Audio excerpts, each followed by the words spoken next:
tenemos que tener cuidado con demasiadas palabras porque se están utilizando de formas distintas y algunos se interpretan de una forma o de otra, pero bueno, nosotros por eso hemos titulado esto accionistas privados. Bien, entonces tenemos tres retos básicos que se plantean alrededor de este tema. El primero es el reto más estratégico, en un proyecto de avanzar hacia un gran banco. El segundo es el reto inmediato, un reto normativo de transformar las cajas en fundaciones bancarias, que vamos a hablar también, y el reto planteado a través de la propuesta directamente de admisión de accionistas privados. Pero los tres retos están de alguna forma relacionados, pero seguramente hay que hablar de alguna forma de los tres, ¿no? Vamos a ver, este reto estratégico de caminar hacia un gran banco, esto seguramente ya lo conocéis, es un objetivo que está siendo de alguna forma intermitente cara a los medios de comunicación. Se habló mucho de esto en los años 2011 y 2012, se dejó de hablar después de una serie de apuestas estratégicas que se hicieron, y ahora ocasionalmente se menciona, pero solo ocasionalmente, ¿no? Se ha hecho referencia repetidamente al objetivo de que Kutxabank alcance 150.000 millones de euros de activo frente a una situación actual que serían de 70.000 millones, de los que el País Vasco son 30.000, que son 20.000 y otros 27. Bien, dentro de esta apuesta hacia un gran banco, la operación fundamental que se ha realizado, digamos, aparte de las apuestas anteriores, sobre todo de Kutxa, de la expansión de oficinas, ha sido la adquisición de Cajasur y tres operaciones fallidas que se intentaron, pero no llegaron a cuajar, de adquisición de Caja Castilla-La Mancha, Caja de los del Mediterráneo y Cataluña. Bueno, si tenemos que hacer una evaluación sintética, hay que entender que esto ha sido una sucesión de desastres, las experiencias que hasta ahora desarrollan en este ámbito, ¿no? La expansión de Kutxa, como la de otras cajas de ahorro fuera de su territorio, la adquisición de Cajasur, Kutxabank se ha visto obligado ya a arriesgar hasta 3.000 millones de euros.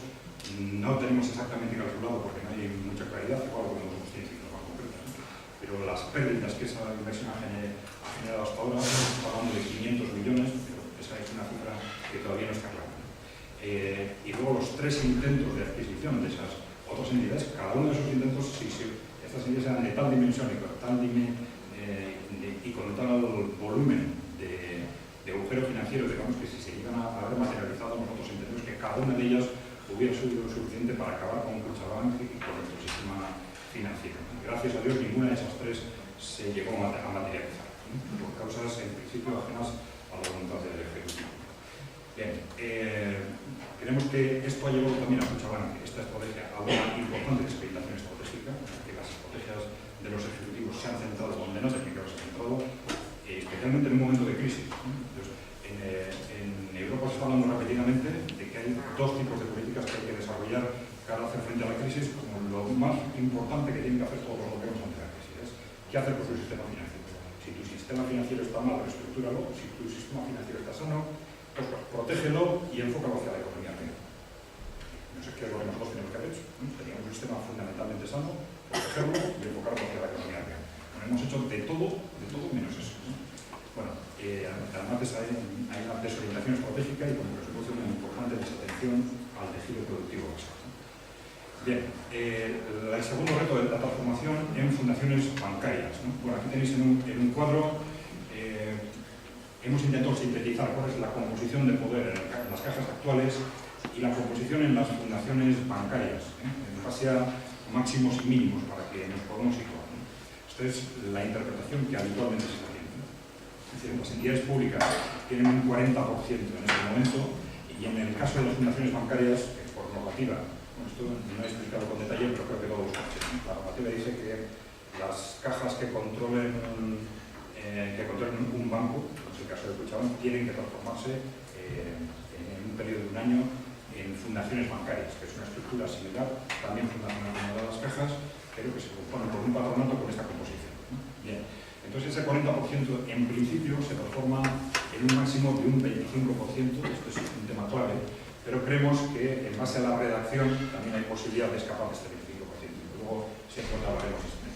Entonces desaparecen los impositores y los empleados como sujetos de representación y se habla de forma genérica de expertos de distintos tipos y de entidades representativas entre los cuales se repartirían en principio el 75% restante.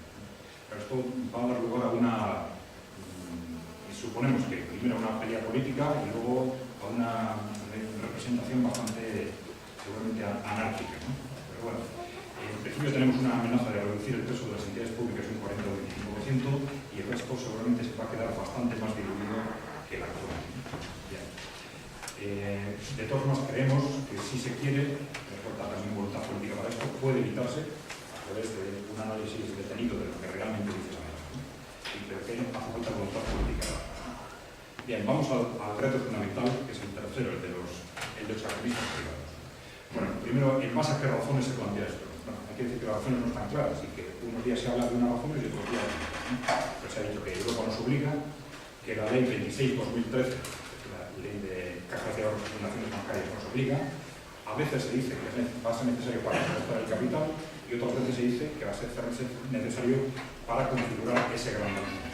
Pero son versiones distintas, dadas por personas o por entidades distintas. La que más se ha utilizado durante estos meses, ya sabéis, son las dos primeras, de la obligatoriedad legal, pero si os dais cuenta, en las últimas semanas ha dejado de utilizarse oficialmente. Bien. Bueno, vamos a este tema. Europa nos obliga. Bueno,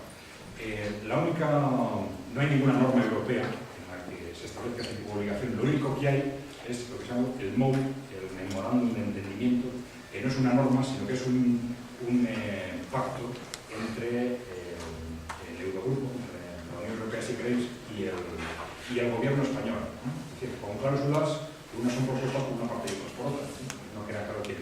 Pero bueno, dentro de ese memorándum se incluye este párrafo, ¿no? Donde se dice, en definitiva, no se dice nada sobre las cajas de ahorro, se dice que las cajas de ahorro que controlen un banco tendrán que reducir en unos plazos determinados su participación hasta un nivel no mayoritario. Es importante que repasemos la versión en inglés porque dice otra cosa distinta. La versión oficial en inglés, que es la válida, no dice hasta un nivel no mayoritario, sino hasta niveles de no control. Esto es esencial, porque es algo totalmente distinto de lo que se está haciendo y las consecuencias pueden ser totalmente distintas. Bien. Bueno, en principio decíamos, no hay ninguna norma que nos obligue, ninguna norma europea, el MOU no es más que un acuerdo, el MOU no cuestiona el modelo de cajas de ahorros, al contrario, lo que cuestionan es el modelo de cajas bancarizadas. No dice más sobre cuestionar los cajas, dice que las cajas que están bancarizadas deberán caminar en otra dirección. Bien.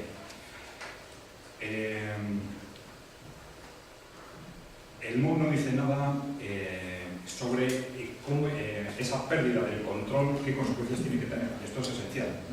Es decir, incluso en el caso de las cajas bancarizadas, que deberán tender a perder el control, pero no dice quién debe tener ese control. Y en ningún caso se menciona ni la palabra privados ni la palabra públicos. No se dice que esos otros accionistas tengan que ser privados. Con lo cual, eso deja todas las opciones abiertas. Bien. El segundo argumento es el de la ley española 26/2013. Bien. En principio ahí se dice que las cajas con más de un 10% de cartera de un banco se transformarán en fundaciones bancarias, que es de lo que hemos hablado antes, ¿no? Y se establecen requisitos específicos, no prohibiciones, sino requisitos específicos para fundaciones bancarias que superen determinados porcentajes del capital de un banco. Bueno, no os los voy a detallar. El más importante es el del 50%, ¿no? Ya lo habréis oído, pero bueno, hay distintos requisitos formales, pero las cajas que superen el 50% del capital de un banco deberán dotar un fondo de reserva en base a determinados criterios, pero no se sabe todavía la cuantía. O sea que, como veis, no hay ninguna prohibición, ¿sabes? De que si se supone el 50% habrá que usar un fondo de reserva. Bien. A tener en cuenta es que ese límite del 50% se dice expresamente y no sé muy bien cómo esto no se comenta o no se explica, ¿no? Hay un artículo donde expresamente se dice que se entenderá como una única participación la de todas las fundaciones ordinarias o bancarias que actúen de forma concertada en una misma entidad de crédito, que es lo que hacen las cajas en Kutxabank, en cuyo caso deberán cumplir con las obligaciones establecidas en este capítulo de manera conjunta. Es decir, que cuando se está hablando y viene otra vez, no, tranquilos, que solo va a ser el 7% para resolver el problema que tenemos en concreto con BBK, porque tiene un 57% y tiene que bajar al 50%, pues eso no es así, porque si se va por esa vía, no es que BBK tenga que bajar del 50%, sino que la totalidad tendría que bajar del 50%, con lo cual no es un 7% lo que habría que colocar en accionistas privados, sino un 50%, si se va por esa vía. Bien. Esto es lo que es decir, ¿no? Con ese argumento no sería un 7%, sino un 50%. Y yo os decía también que además, por esa vía, la versión oficial del MOU no se pararía ahí, sino tampoco ni siquiera el 30% del que hablaba Mario Fernández. No se puede controlar. A la larga, esto no serían más que pasos intermedios hacia una situación de pérdida de control. Bien. Como decía, bueno, en principio, no es cierto que Europa nos obligue, porque ahí se habla, en principio, de un caso muy concreto, que son las cajas bancarizadas, y no se menciona el concepto de accionistas privados o públicos, luego en ningún sitio hay una obligación de incorporar accionistas privados. Los argumentos establecen, en base a los límites de la ley 26/2013, que no son límites obligatorios, sino límites a partir de los cuales se dotará una reserva, y tampoco se dice que los restantes accionistas tengan que ser privados, con lo cual tampoco hay realmente un problema de fondo si se Bien. Independientemente de estas posibles opciones por la forma de banco, estamos hablando de un tema tan fundamental para el futuro del país que todos creemos que habría que analizar también otras opciones con la suficiente detenimiento, si es necesario o conveniente plantearse otras opciones distintas de la forma de sociedad anónima, volver a la figura de cajas de ahorro.